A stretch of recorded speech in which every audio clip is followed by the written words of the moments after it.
Bonjour chers auditeurs, soyez les bienvenus à l'Université virtuelle africaine de développement. Le module d'aujourd'hui portera sur les différentes races de chevaux. Il est très important de connaître les races de chevaux, aussi bien les races locales et aussi les races exotiques.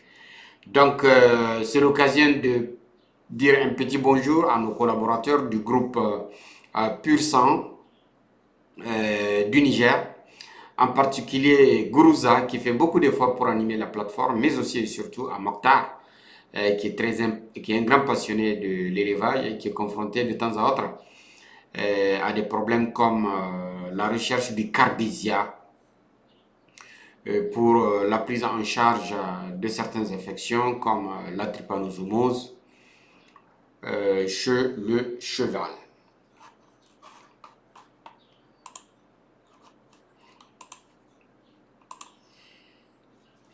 Il faut dire qu'il y a une centaine de races de chevaux et chacune a ses particularités.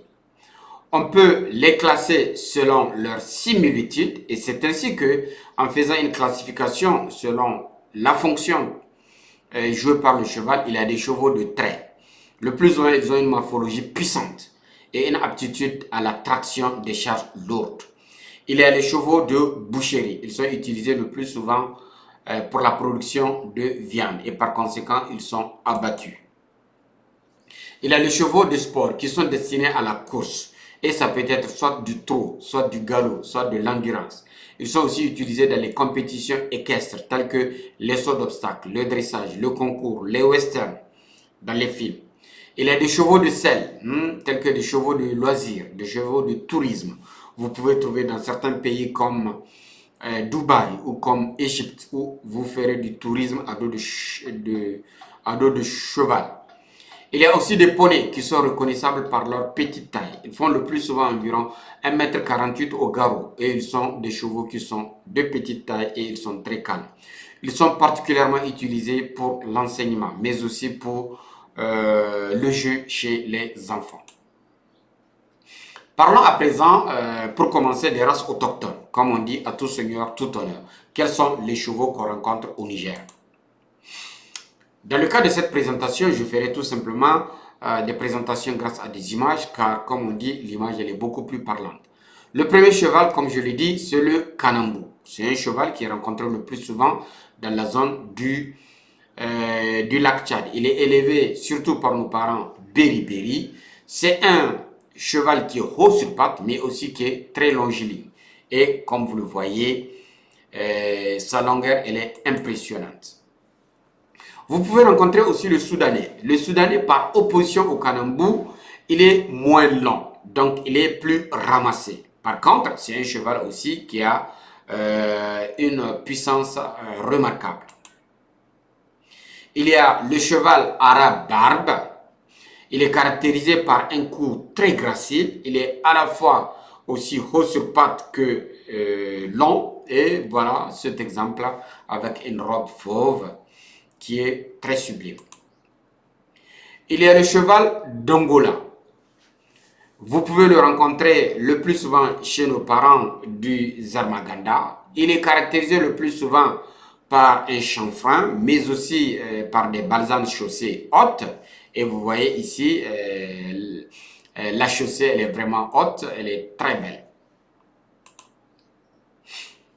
Il faut dire qu'au Niger, il y a 4 races de cheval. Il y a l'Arewa, qui est issu du croisement du Dongola et du cheval barbe.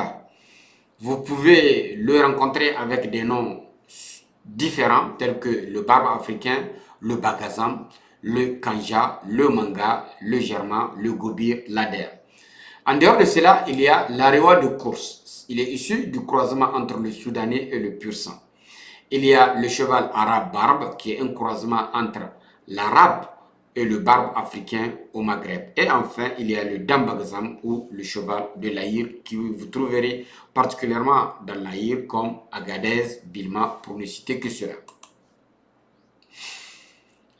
Au-delà des chevaux nigériens, il y a des chevaux africains. C'est ici par exemple le Boers de l'Afrique du Sud avec cette robe très belle.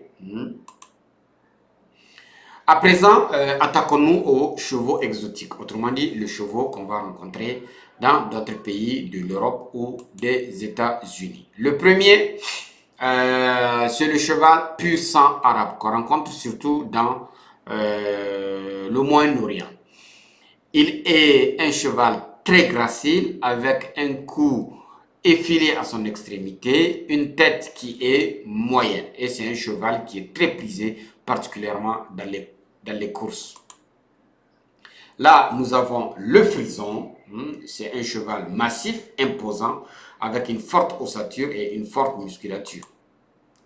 Tout comme le percheron, qui est aussi un cheval de trait. Ce sont des chevaux très puissants, dont l'utilisation est le plus souvent l'attraction des calèches ou pour l'agriculture. Là, nous avons l'Akalteke, qui est un cheval aussi très gracile, très fin.